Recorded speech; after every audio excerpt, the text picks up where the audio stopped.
الحمد لله رب العالمين والصلاة والسلام على أشرف الأنبياء والمرسلين وعلى آله وأزواجه وأصحابه أجمعين أما بعد فأعوذ بالله من الشيطان الرجيم بسم الله الرحمن الرحیم۔ اسلامی سال کے آغاز پر امیر المؤمنین خلیفۃ المسلمین خلیفہ دوم مراد رسول سیدنا حضرت عمر بن خطاب فاروق اعظم رضی اللہ تعالی عنہ کا تذکرہ کیا جاتا ہے۔ تاریخ کی کتابوں میں سیدنا حضرت عمر بن خطاب فاروق اعظم رضی اللہ تعالی عنہ کے یوم شہادت کی تاریخ کے حوالے سے اختلاف پایا جاتا ہے، البتہ کثرت سے جو قول آپ کے یوم شہادت یوم وصال کے لحاظ سے پایا جاتا ہے وہ یکم محرم الحرام کا قول ہے کہ کثرت کے ساتھ لوگوں نے آپ کے یوم شہادت کو یکم محرم الحرام قرار دیا۔ سیدنا حضرت عمر فاروق رضی اللہ تعالی عنہ کو اللہ رب العزت نے رسول کریم علیہ الصلاۃ والتسلیم کی صحبت عطا فرما کر صحابی ہونے کا شرف عطا فرمایا۔ رسول کریم صلی اللہ تعالی علیہ وآلہ وسلم نے جن 10 صحابہ کرام علیہم رضوان کو دنیا میں ہی جنتی ہونے کی بشارت دی، ان میں سیدنا حضرت عمر فاروق رضی اللہ تعالی عنہ کا نام بھی زیر فہرست ہے۔ رسول پاک صلی اللہ تعالی علیہ وآلہ وسلم نے حضرت سیدنا عمر فاروق رضی اللہ تعالی عنہ کے بڑے فضائل خود اپنی مقدس زبان سے بیان فرمائے۔ ایک حدیث پاک کا مفہوم ہے،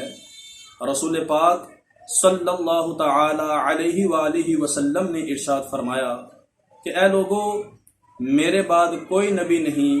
میں نبوت اور رسالت کے سلسلے کو ختم کرنے کے لیے آیا ہوں، لیکن جان لو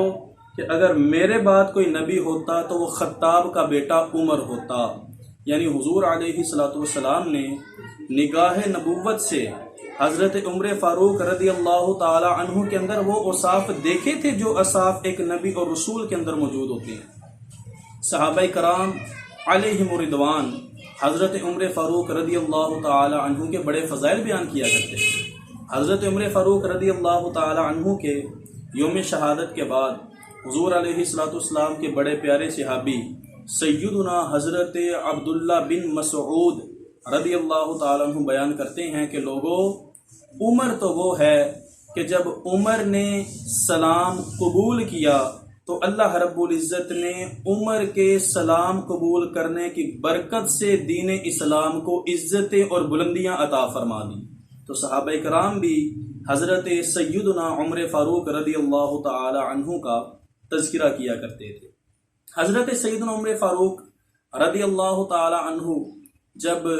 منصب خلافت پر فائز ہوئے تو پھر نہ آپ نے ایک بڑی فقیرانہ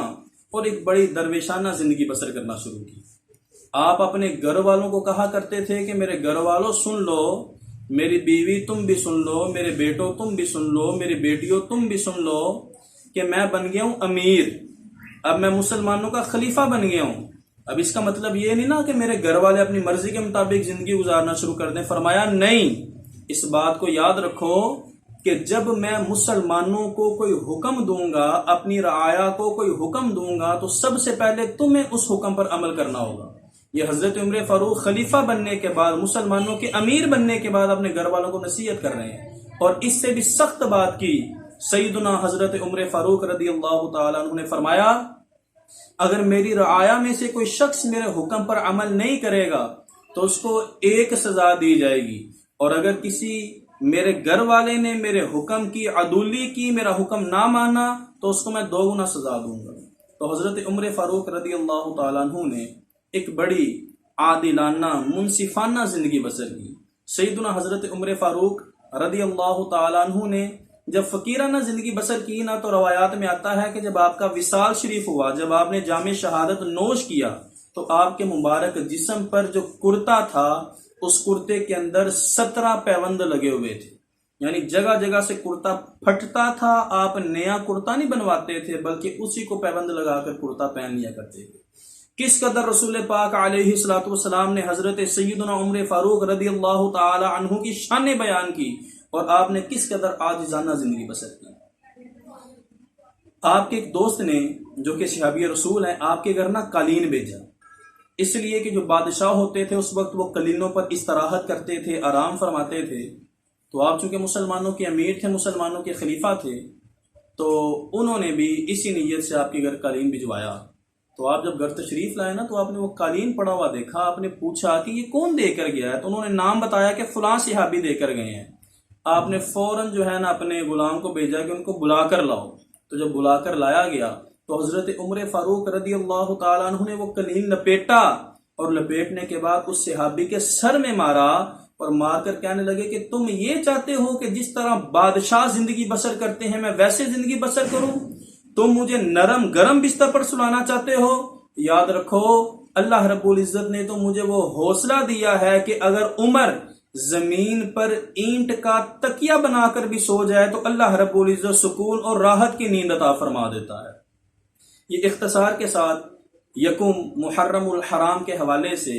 یوم فاروق اعظم رضی اللہ تعالیٰ عنہ کے حوالے سے چند فضائل میں نے آپ احباب کی خدمت میں پیش کیے۔ اب ہمارا کام یہ ہے کہ ہم آپ کا تذکرہ کریں، اپنے دوستوں کے اندر، اپنے گھر والوں کے اندر، اپنے احباب کے اندر حضرت عمر فاروق کا تذکرہ کریں، چرچا کریں کہ یہ بھی باعث برکت ہے۔ اور یکم محرم الحرام کو ضرور ایک مرتبہ درود پاک، ایک مرتبہ سورۃ الفاتحہ، 3 مرتبہ سورۃ الاخلاص، 1 مرتبہ درود پاک پڑھ کے حضرت عمر فاروق رضی اللہ تعالیٰ عنہ کی روح کو ضرور اصال کریں، اور ان کی بلندی درجات کی دعا ضرور مانگیں۔ یہ مختصر سا ایک پیغام تھا جو نیا اسلامی سال شروع ہونے والا ہے، اس حوالے سے اللہ رب العزت جو سنا اور سنایا اس کو سمجھنے کی توفیق عطا فرمائے۔ وآخر دعوایا ان الحمد للہ رب العالمین۔